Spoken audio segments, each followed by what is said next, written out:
So what is Everearth? In the biggest sense, it's an album about humanity's relationship with our world, where we come from and what makes us, us. But every time I dive into these tracks, I find something else that it means to me. Now, each piece on this album was made with both electronic sounds and acoustically recorded instruments, voices, and ambient atmospheres. These 8 tracks are a tour of our world and our history in it, each comprising different styles, instrumentations, and sounds. The first track, titled As We Grow, serves as an introductory piece to the album, kind of foreshadowing in very subtle hints the rest of the material about to come. But most importantly, we introduce the human voice, the most integral instrument in Everearth, appearing in 7 of the 8 tracks.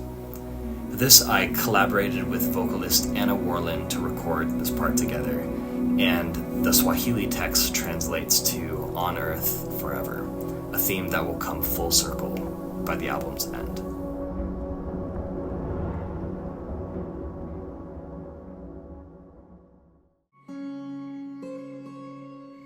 So we're here in Great Sand Dunes National Park, getting the final field recordings for the album. It's currently 6 a.m. and we are completely alone in the desert. We backpacked in overnight to watch the sunrise, which is the inspiration behind Suncatcher, the feeling of warmth and light that comes after night. I wondered how I could create that feeling in sound.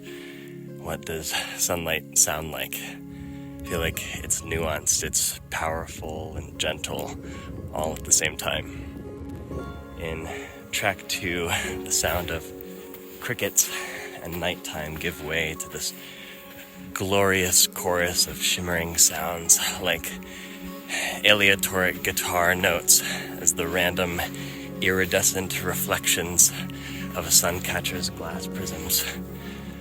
I could get into all the cool details, from the dozens of vocal layers and single-take piano aleatory to reversing guitar plucks to recording footsteps in the grass, but I encourage listeners to just take it in with the patience you would a true sunrise.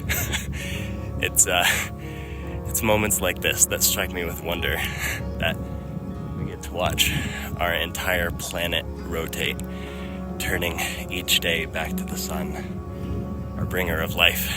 It's the beginning and end and every day in between.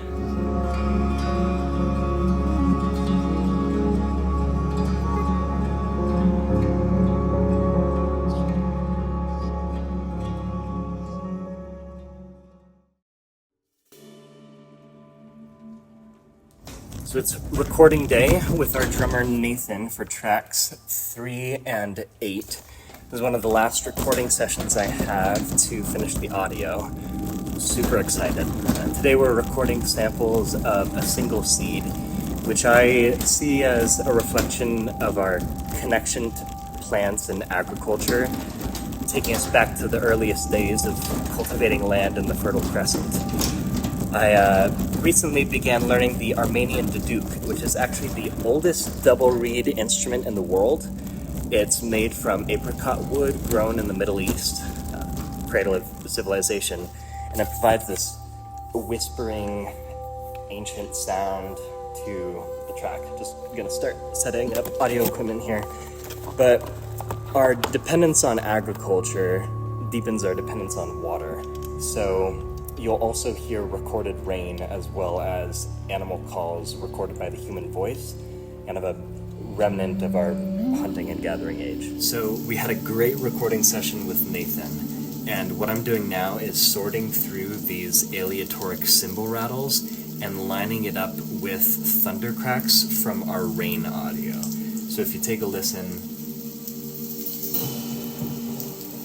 the randomness of the weather is determining where we layer in drums and duduk around these thunder cracks. So essentially nature is actively composing the form of this piece, which I think is kind of cool. We've also got the animal calls to mimic the environment of a rainforest.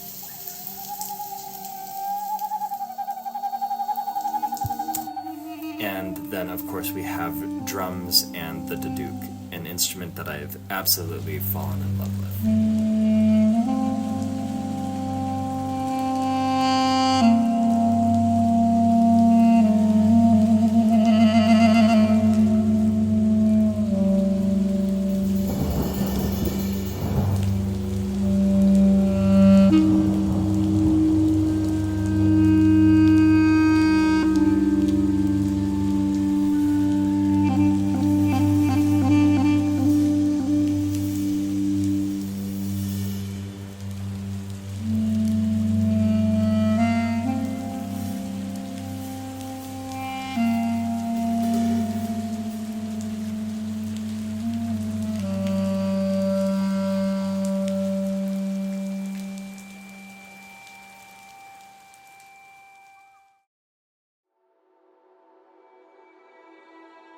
I think that improvisation often breeds the best melodies. For track 4, Carry May the Wind, I wanted to create a peaceful, patient reflection of subarctic landscapes, from Scandinavian fjords to Scottish Highland moors. I collaborated with the incredible Bebe Seidenberg, who recorded violin for this project. We had a few motifs we wanted to play around with, and from there we improvised new material by call and response, largely in the Dorian mode, that we knew would complement this windswept, barren landscape. So I've got the session pulled up here, and we can see that there are mainly 3 regions that we're dealing with. We've got MIDI, which is like this dulcimer that you keep hearing in the background. We've got vocals, which include some whispering, but mainly we've got this guy, which is our violin track. So if we expand this, we can see just how many violin clips are playing throughout the duration of this piece. Now, this shows the over 2 hours of recorded violin audio that we had to narrow down to about 6 minutes. And if we expand this, you can see all that automation data start to pop out. Now keep in mind, this is just volume automation. It doesn't include things like panning or EQ, any of that. So this just shows how intentional every placement of each clip is throughout this piece and throughout this album, and automation down to the 10th of a decibel. And that gets us marvelous, marvelous results like this.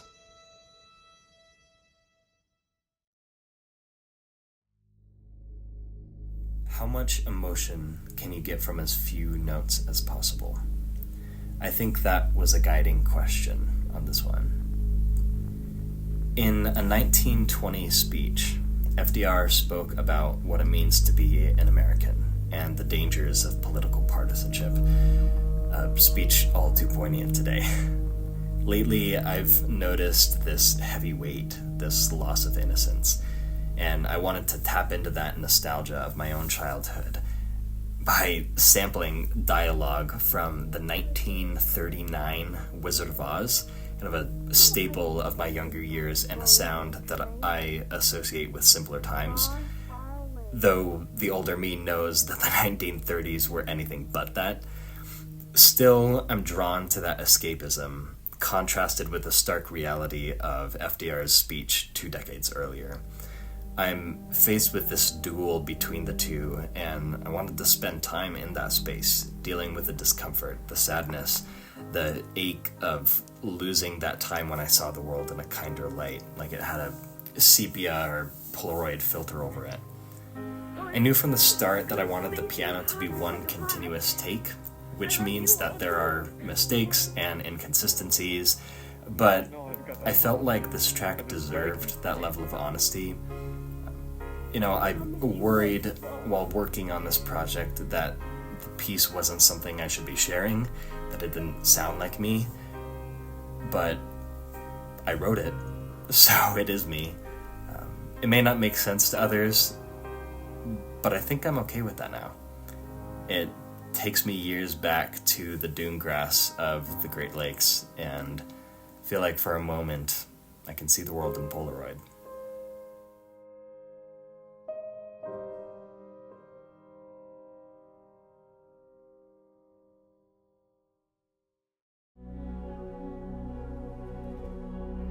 Track 6 is about humanity's ambition, how it helps us and hurts us.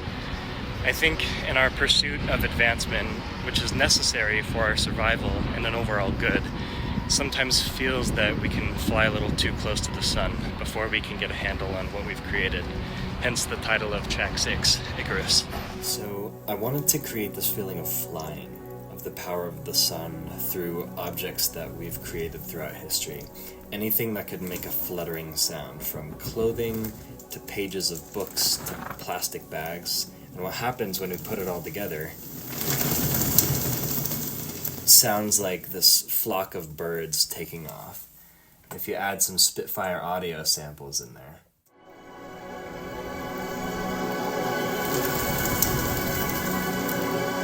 You get this gorgeous soundscape of constantly churning motion, this euphoric sound. To me, this is like a dark corruption of the texture that we had in track 2. It's hauntingly beautiful, almost bewitching. Importantly, this is the only piece on the album that does not contain the human voice. And it's to symbolize this very theme, that the more we advance, the easier it becomes to lose that very thing, our humanity.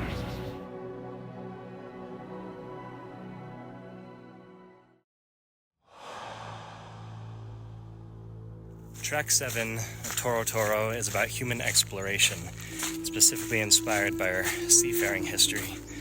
From the first diaspora from East Africa, we journeyed over thousands of years by land and by sea. Famously, the South Pacific was settled by incredibly skilled navigators like the Te Reo Maori. I actually had the chance to discuss this piece with a New Zealand native who offered her insights. After capturing audio of Pacific Ocean waves, I organized a collaboration between wonderful vocalists, Sarita Narayanswamy and the CU Boulder Chamber Singers, who all generously offered their time to help record samples for this project. So here's a quick look behind the scenes. Wondering, when we enter on our C for the first entrance, can we sneak in a little bit more? Like, I like the confidence, but can we bring it through the crescendo instead of at the entrance? So.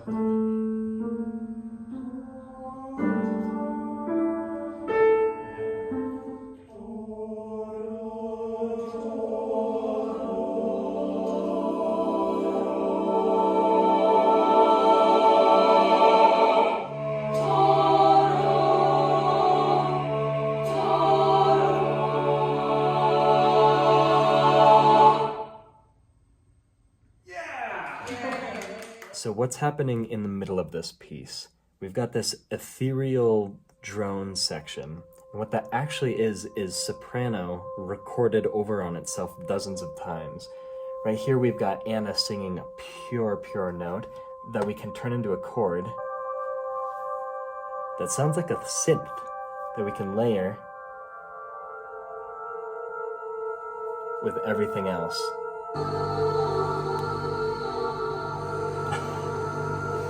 So between me, Anna, Sarita, chamber singers, the ocean sounds, MIDI, we've got 184 active tracks on this sucker. Absolutely unreal. This was one of the most fun tracks to create, and I think it's a way to honor our species' tradition of exploration across this beautiful, beautiful vast Earth, and hopefully someday beyond.